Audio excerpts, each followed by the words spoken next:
Kita akan hisap.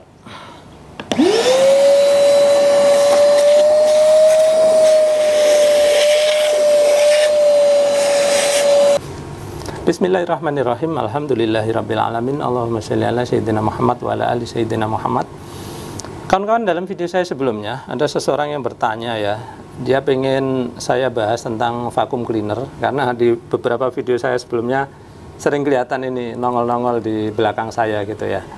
Nah, dia ingin saya bahas tentang vacuum cleaner. Kemudian dia juga punya pertanyaan, Pak, kenapa vacuum cleaner kok wattnya besar sekali ya, beda sama kipas angin, padahal kipas angin anginnya kan lebih kenceng katanya gitu. Sebetulnya ya benar ya, kalau kipas angin itu secara kapasitas udara atau CFM-nya memang lebih besar ya kawan-kawan, tapi tekanan dari kipas angin itu sangat rendah ya. Sedangkan vacuum cleaner ini menciptakan tekanan yang cukup tinggi, terutama tekanan vakumnya ya, jadi tekanan negatif. Sehingga kalau kita memakai watt yang kecil, maka dia tidak akan sanggup untuk menghisap benda-benda seperti pasir atau kerikil ya. Kalau debu sih mungkin masih bisa. Jadi nanti saya akan peragakan ya bagaimana dia kuatnya menghisap ya. Nah, kekuatan hisapan ini itu tidak dimiliki oleh kipas angin ya, karena kipas angin wattnya rendah ya. Jadi watt itu memang korelatif ya, berhubungan langsung dengan kekuatan ya. Baik, itu jawaban saya tentang kenapa wattnya besar ya. Oke, di depan saya ini ada dua macam vacuum cleaner ya. Nanti saya akan jelaskan apa bedanya. Kemudian setelah itu di akhir video nanti juga akan saya jelaskan bagaimana memilih vacuum cleaner yang terbaik untuk kita gitu ya. Karena terus terang aja saya udah beberapa kali beli, ada yang mengecewakan saya, ada yang memuaskan gitu ya. Jadi nanti akan saya share ke kawan-kawan. Oke, kita mulai dulu dari yang ini aja ya, ini dulu. Jadi ini kawan-kawan adalah vacuum cleaner tipe yang dry and wet ya. Jadi dia selain untuk menghisap debu, dia juga bisa untuk menghisap air gitu. Wah, keren juga ya. Jadi saya peragakan dulu deh gitu ya. Oh ya, ini juga multifungsi ya kawan-kawan. Dia selain bisa menghisap, dia itu juga bisa untuk meniup, gitu ya. Di sini lubangnya ada dua, ya. Di sini lubang hisapan, di sini lubang tiupan. Jadi karena vacuum cleaner, saya akan pakai yang menyedot dulu ya, menghisap dulu. Oke, seperti ini. Ya kalau untuk menghisap sih kawan-kawan mungkin udah tahu lah ya, pasti yang ngisep gitu ya. Terus nanti kita akan juga bandingkan ya kekuatan antara yang ini sama ini. Ngomong-ngomong, ini wattnya adalah 800 watt, yang ini 850 watt. Oke, kita tes dulu ya hisapan.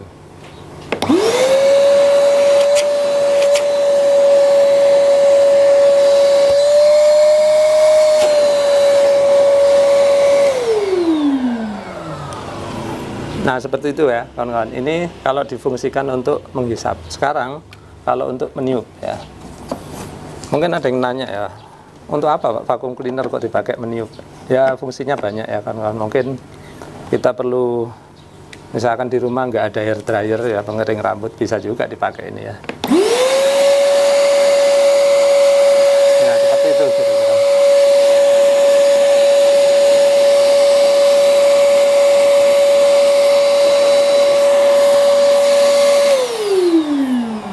Baik, itu udah dua fungsi ya. Sekarang fungsi ketiga yaitu tadi apa? Karena dia tipe wet juga, wet and dry, dry and wet. Dia bisa menghisap air ya. Ayo kita peragakan. Di sini ada air. Oh ya kawan-kawan, ingat ya, tips dari saya nih, kalau memang dipakai menghisap air, ya jangan banyak-banyak ya. Perhatikan bahwa levelnya cukup segini. Ini ditandai nggak ya? Nah, kalau yang bagus itu biasa dia ditandai kawan-kawan. Jadi levelnya ada maksimalnya ya. Dia ada semacam kayak kaca bening di sini. Kita bisa lihat airnya kalau udah cukup tinggi, jangan diteruskan ya. Karena apa? Nanti terendam motornya di sini. Jadi nanti air itu akan mengenang di tangki sini ya. Perhatikan. Kita akan hisap.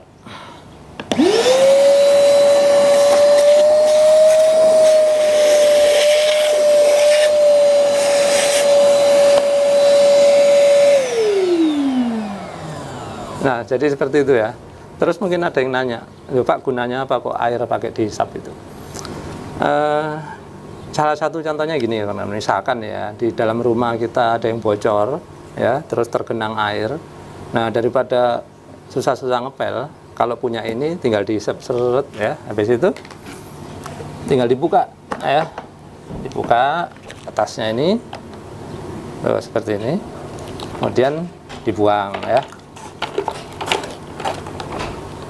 Nah, seperti ini, bisa dibuang.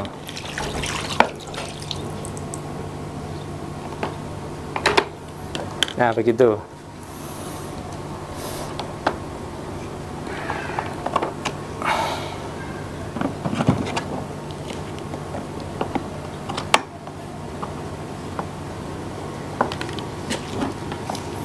Nah, kenapa tadi saya bilang bahwa kalau pakai ngisep air jangan banyak-banyak ya. Nanti kalau terlalu banyak kawan-kawan, air itu akan masuk ke sini ya, kena ke filternya. Kemudian dia akan ke motor ya. Jadi jangan sampai motornya itu kena air juga. Makanya itu saya peragakan airnya sedikit aja ya.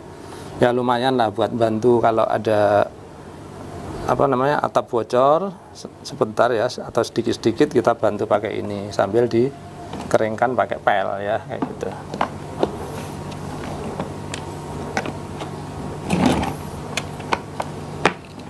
Baik, selanjutnya kita akan bahas tipe yang satunya ya kawan-kawan.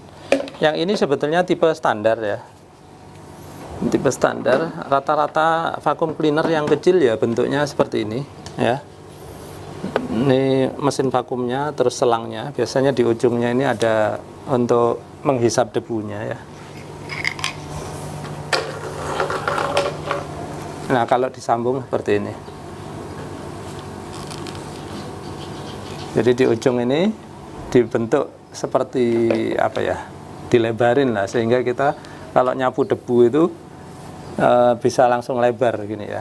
Jadi bentuknya nggak kayak pipa kayak gini, tapi melebar, sehingga setiap sapuan itu bisa selebar kira-kira 30 cm ya, sehingga kita nggak terlalu lama membersihkan lantai.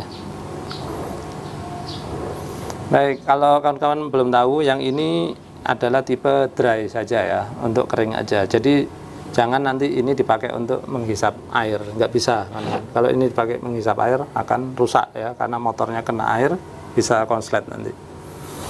Oke, selanjutnya, sekarang tip untuk memilih ya, tip memilih vacuum cleaner.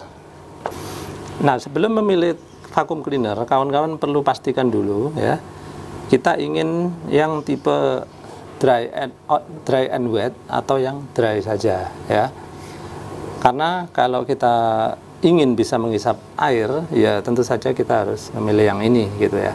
Kemudian apa keunggulannya ini? Tentu saja kawan-kawan tadi tahu ya, ini bisa untuk niup, bisa untuk menghisap air gitu ya. Jadi fungsinya ada 3. Terus kelemahannya apa gitu ya? Nah, berdasarkan pengalaman saya, yang tipe dry and wet ini ternyata hisapannya nggak sekencang yang model dry ya. Ini saya bisa buktikan dengan cara mengangkat ini ya, kawan-kawan perhatikan. Saya akan peragakan mengangkat kayu ini.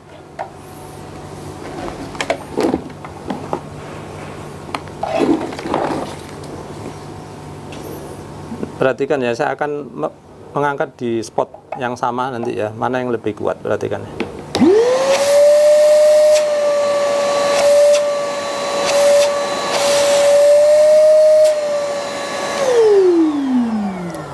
Nah, itu ya kekuatannya yang model dry and wet.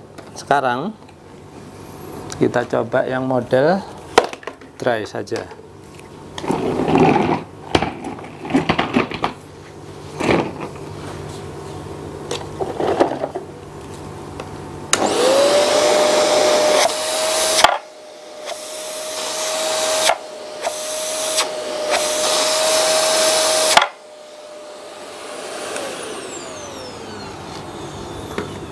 Nah, bisa kawan-kawan perhatikan ya, tadi ada perbedaannya. Meskipun nggak terangkat tinggi, paling nggak dia itu terangkat sekitar 1 cm, habis itu lepas ya. Karena kayu ini memang cukup berat ya kawan-kawan. Padat ini kayunya. Jadi itu ya, hasil pengujian nampak bahwa terdapat perbedaan ya antara ini yang dry saja sama dry and wet. Ternyata yang dry lebih kuat. Tentu saja ini sangat subjektif ya kawan-kawan, karena ini dua-duanya ini mereknya pun berbeda, terus wattnya juga berbeda. Saya juga kurang tahu apakah kalau merek lain ya yang lebih terkenal misalkan, apakah kekuatannya juga lebih tinggi, saya nggak tahu. Tapi ini berdasarkan pengalaman saya yang pernah saya beli. Oke, kemudian tips kedua ya, tadi memilih tipe ya kawan-kawan. Sekarang memilih fiturnya. Fitur itu fasilitasnya ya. Jadi gini, yang saya pertimbangkan ketika saya memilih atau membeli vacuum cleaner adalah jenis filternya kawan-kawan. Nah, filternya itu ada dua macam ya. Ada filter yang bisa dicuci, ada yang tidak bisa. Nah, kalau ini kawan-kawan bisa lihat, dia itu bahannya kain ya, sehingga dia bisa dicuci kalau kotor ya. Ada vacuum cleaner, kalau nggak salah dulu saya lihat yang merek apa Electrolux ya, itu filternya terbuat dari kertas ya, sehingga dia tidak bisa dicuci ya, sehingga kawan-kawan harus beli setiap kali membersihkan filternya, atau ketika filternya udah kotor harus dibuang lalu beli baru ya. Nah, itu pun tergantung kawan-kawan ya. Kalau kawan-kawan lebih suka selalu ganti baru ya, silakan aja beli yang model replace, apa itu istilahnya, replaceable. Tapi itu pun tergantung kawan-kawan ya. Kalau kawan-kawan lebih suka yang selalu baru, ya udah beli aja yang tipe kertas ininya filternya. Tapi kalau kayak saya yang suka ngirit ya, saya akan beli yang model kain karena bisa saya cuci kembali. Terus saya pasang lagi seperti ini.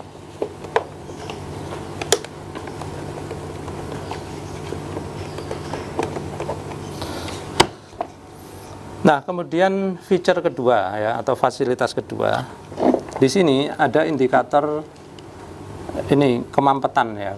Kalau filternya ini kotor, di sini akan keluar warna merah ya, ada lubang kaca di sini. Nah, itu kan. Nah, fitur berikutnya adalah ini alat sapunya ya kawan-kawan. Di sini ini yang punya saya, ini kan tipenya itu hanya bisa toleh kiri, toleh kanan seperti ini ya. Ya memang lumayan sih kalau dipakai untuk vakum ke lantai. Nah, bisa kayak gini ya. Cuman dia masih kurang luas ya. Kawan-kawan kalau beli usahakan bisa dapat yang bisa ngangguk-ngangguk juga ya. Bisa noleh kiri kanan sama mengangguk-angguk. Jadi aksisnya dua. Ini satu aksis aja ya, hanya poros ini. Nah, fungsinya apa yang bisa ngangguk-ngangguk? Itu kalau ke lantai itu lebih luas lagi kan. Jadi kita nggak perlu sampai ngikutin kayak gini ya. Kita cukup memutar dari sini, dia itu bisa berbelok kiri, berbelok kanan kayak gitu.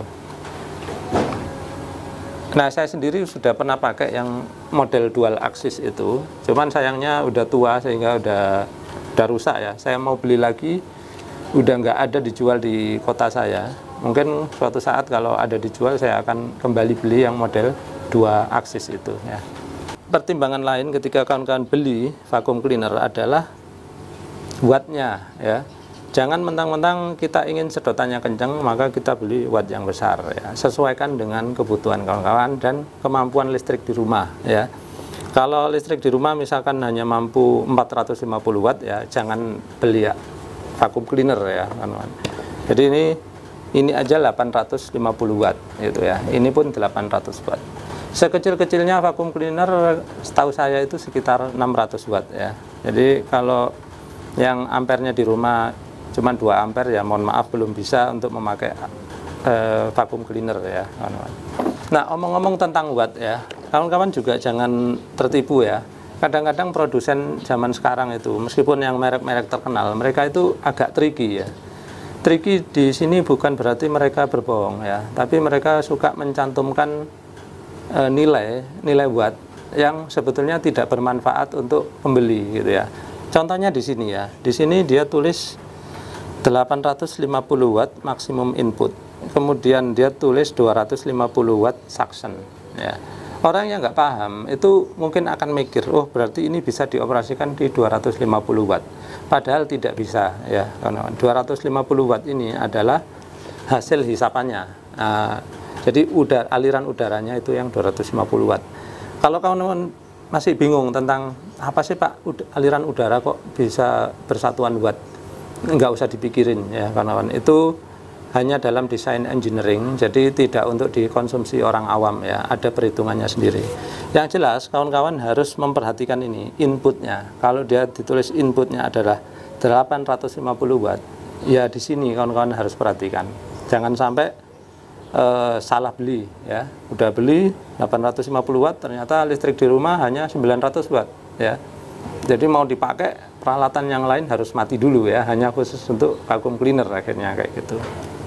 Nah, pemerintah sendiri sekarang sudah mensyaratkan ya agar produsen-produsen peralatan elektronik itu tidak membingungkan masyarakat dengan sekedar menuliskan misalkan kayak pompa ya, ditulis 125 watt. Itu bisa menjerumuskan konsumen ya, karena dikiranya pompa ini hanya butuh power atau tenaga 125 watt. Harus dituliskan sekarang ya, berapa daya input yang dibutuhkan ya. Contohnya pompa 125 watt itu akan membutuhkan listrik sekitar 300-an watt. Baiklah kawan-kawan, itu saja dulu dari saya tentang vacuum cleaner ini. Nah, tentu saja masih banyak sekali hal-hal yang bisa dipelajari dari vacuum cleaner ini. Kalau kawan-kawan tertarik, silakan tulis di kolom komentar apa saja yang ingin diketahui tentang vacuum cleaner. Sekian dulu dari saya, terima kasih sudah menyaksikan.